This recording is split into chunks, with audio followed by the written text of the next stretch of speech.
பிறகு சிவனை கண்டு எனது சேவகனாக்கிக் கொள்வேன். சிவசக்திக்கு பிறகு இப்பிரம்மாண்டத்தை என் அடிமையாக்குவேன். எனது வரத்தை பற்றி என் சகோதரனும் நன்கு அறிவான். இவ்வரத்தின் சக்தி கொண்டு என் சகோதரனை நான் தோற்கடிப்பேன் என்று அவன் கருதினான். அதனால் தான் என்னை இங்கு அடைத்து வைத்தான். ஒருவேளை அவன் இவ்வாறு செய்யாமல் இருந்திருந்தால் இப்பிரபஞ்சத்தையே நான் வென்றிருப்பேன். வென்ற பிறகு என் சகோதரனின் காலடியில் வைத்திருப்பேன். ஆனால் இருந்தால் என்ற வார்த்தைகள் எல்லாம் எங்கள் அகராதியில் கிடையாது. உடனே செல், இப்பிரம்மாண்டத்தை வசப்படுத்து. உன் சகோதரனின் விருப்பமும் அதுதான்.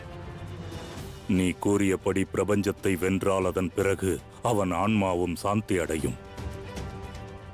அருணாசுரா, குருதேவர் கூறியது முற்றிலும் உண்மைதான். உன் சகோதரன் விட்டுச் சென்ற காரியத்தை நீ முடித்துவிடு.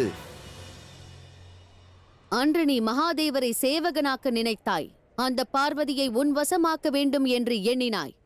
செல், இன்று உனது இரு விருப்பத்தையும் நிறைவேற்றிக் கொள். செல் மகனே, முன்னேறி செல். எங்கள் ஆசி உனக்கு என்றும் துணையாக இருக்கும் அருணாசுரா. செல், சென்று பிரபஞ்சத்தை வென்று வா.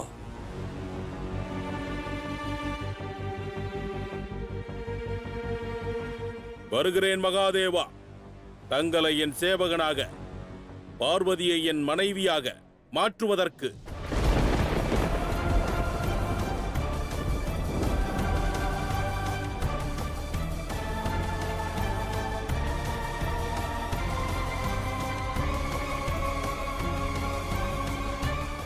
தயாராக இருங்கள் சிவசக்தி. தங்களது காலம் தங்களை நோக்கி வந்து கொண்டிருக்கிறான்.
கைலாயம் செல்வோமா?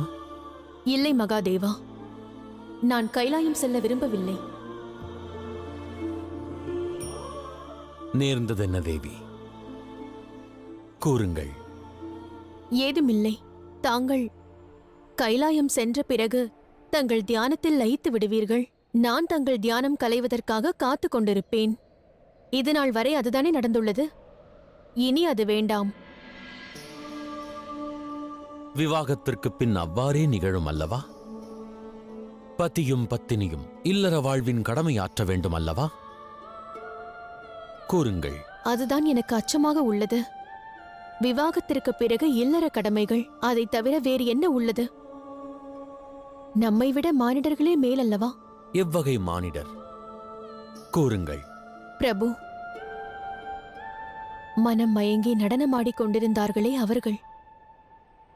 எதை பற்றியும் எண்ணாமல் அந்த கணவனும் மனைவியும் நடனமாடும்போது அழகாக இருந்தார்கள்.